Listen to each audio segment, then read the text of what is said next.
Passo la parola a Cristiano Sabino, portavoce nazionale di Amanca Prosindipendenza. Buonasera a tutti. Grazie molte per l'invito, per questa importante giornata che è un momento fondamentale, direi, di discussione, di confronto. Non è il primo e sicuramente non sarà l'ultimo. Ho ascoltato con molto interesse la relazione di Omar Onnis e anche il suo riportarci in qualche modo a quella che è la cornice storica, a quella che è la motivazione storica della lotta per l'emancipazione nazionale e per l'indipendenza del nostro paese, perché molto spesso ci dimentichiamo di avere alle spalle una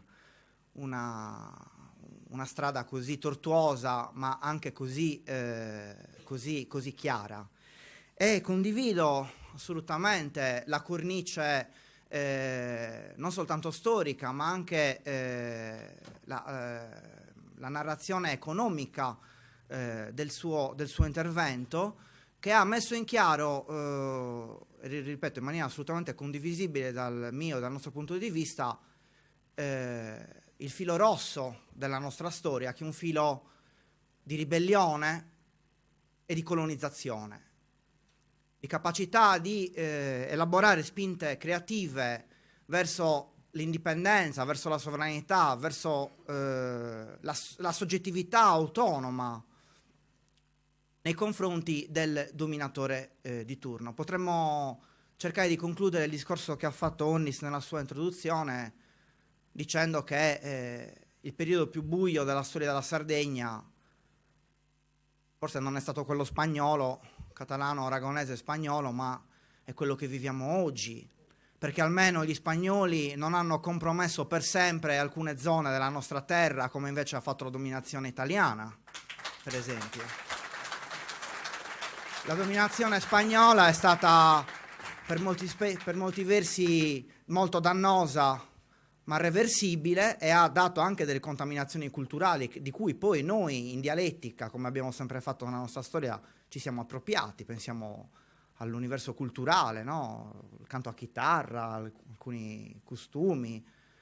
Bene, invece l'Italia ha portato il deserto anche dal punto di vista culturale, ci ha ridotto ad uno stadio di lobotomi senza storia e senza progetto e senza più capacità di desiderare una propria libertà e una propria soggettività autonoma e indipendente. Quindi anche su questo c'è da lavorare nelle scuole in cui fra pochi mesi i nostri ragazzi saranno obbligati a cantare un inno dove si inneggia alla morte, dove si inneggia alla ricostruzione di imperi romani. Anche su questo binario passa una lenta e mortifera operazione di distruzione, di smantellamento della nostra dignità di persone, a cui penso come indipendentisti non sarebbe male dare una risposta comune a questo tipo di operazioni. Detto questo, devo anche però dire che non concordo con questa logica un po' a cui ci siamo un po' abituati, no? Di trovarci ogni tanto ai congressi o alle assise di questo o di quell'altro movimento, di questo o quell'altro soggetto politico indipendentista e lanciare il richiamo a costruire ponti fra noi, non perché non condivida il messaggio di metterci in rete, di collaborare, addirittura di costruire convergenze e condivisioni, ma perché questo percorso c'è già, è già in corso. Cioè, oggi siamo ad un punto molto più avanzato rispetto a qualche anno fa da questo punto di vista. C'è già questo percorso. Abbiamo condiviso cose importanti, come per esempio abbiamo condiviso la lotta vinta contro il nucleare. Questa è una condivisione, che è un bagaglio storico di cui dobbiamo essere memori. Abbiamo condiviso, non è una battaglia del mio partito, ma questo non vuol dire che sia anche il nostro patrimonio, la necessità di un'agenzia sarda delle entrate che è in pieno, ci sono comuni che lo stanno approvando ed è un terreno di condivisione. In questo bisogna dare merito a Progress, perché è stato Progress che ha lanciato questa battaglia, che è assolutamente condivisa.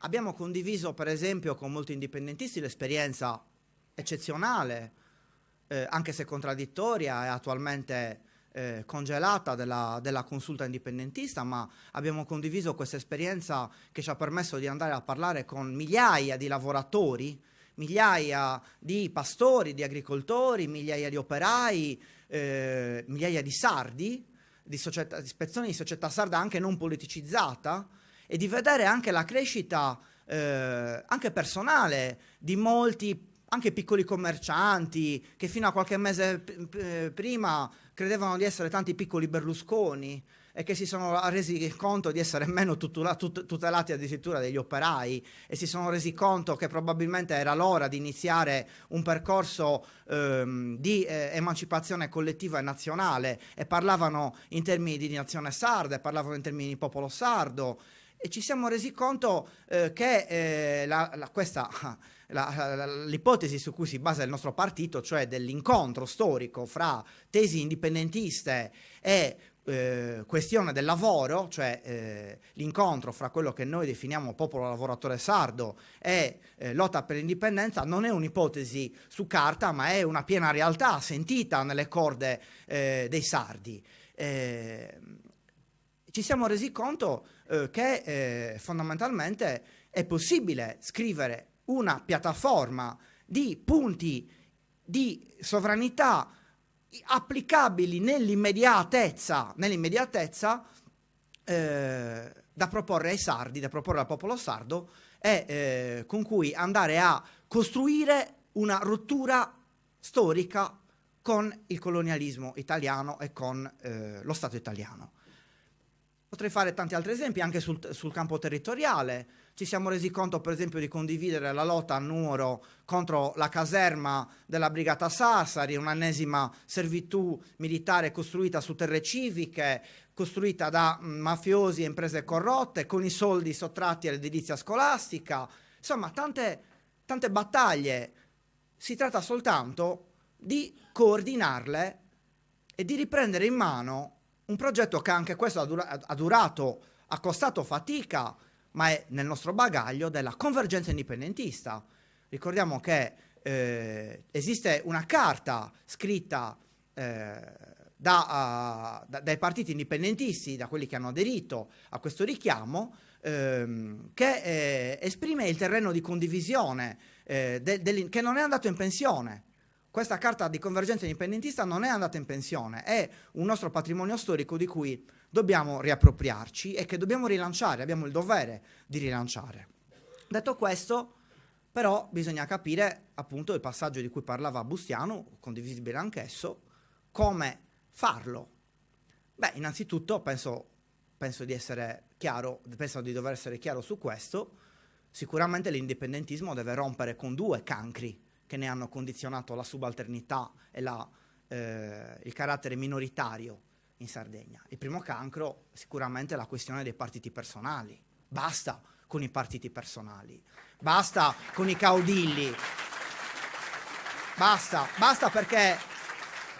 perché sono veramente un problema grosso che hanno condizionato la nostra esistenza. E basta con i partiti indipendentisti stampella dell'Italia. Anche questo è un problema veramente grave che l'indipendentismo ha accusato.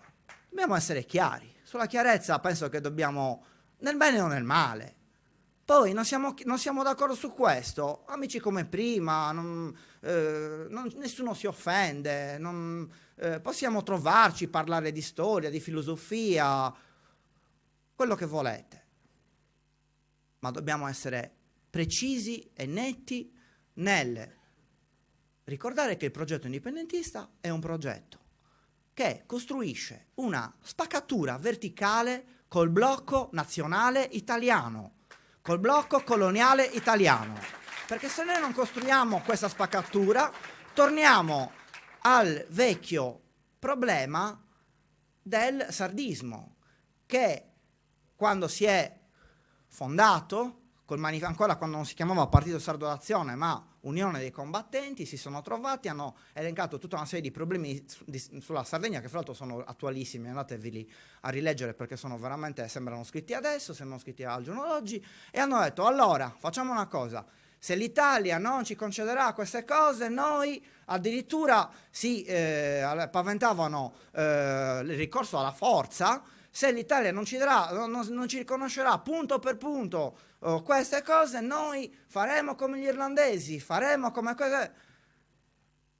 senza mai citare la lotta per l'indipendenza, senza mai essere chiari su questo punto. Ed è una contraddizione che il sardismo, non inteso come partito, ma il sardismo inteso come cultura politica, con tutti i suoi meriti storici, ha portato fino ad oggi, con partiti indipendentisti nati sulla rottura col sardismo che ritornano alla peggiore tradizione sardista. Ecco, su questo è necessario fare chiarezza, perché soltanto sulla chiarezza si può decidere di progettare un cammino, anche un accordo tattico comune. Ma quale accordo comune vogliamo fare con chi fondamentalmente pensa di poter contaminare dall'interno Silvio Lai? Cioè, nel senso, rendiamoci conto di questo. Rendiamoci conto di questo. La contaminazione, quella vera, quella reale, è del popolo. La contaminazione, quella vera, reale, è quella in cui noi siamo impegnati in uno scontro con lo Stato italiano a braccio di ferro e lo Stato italiano fatica a buttarci giù, perché noi siamo forti. Quella è la contaminazione reale, la manifestazione di forza e di unità e di convergenza su degli obiettivi nazionali comuni, ritenuti storicamente indispensabili. Quella è una contaminazione forte e utile. La contaminazione dall'alto serve soltanto a farci perdere molto e preziosissimo tempo.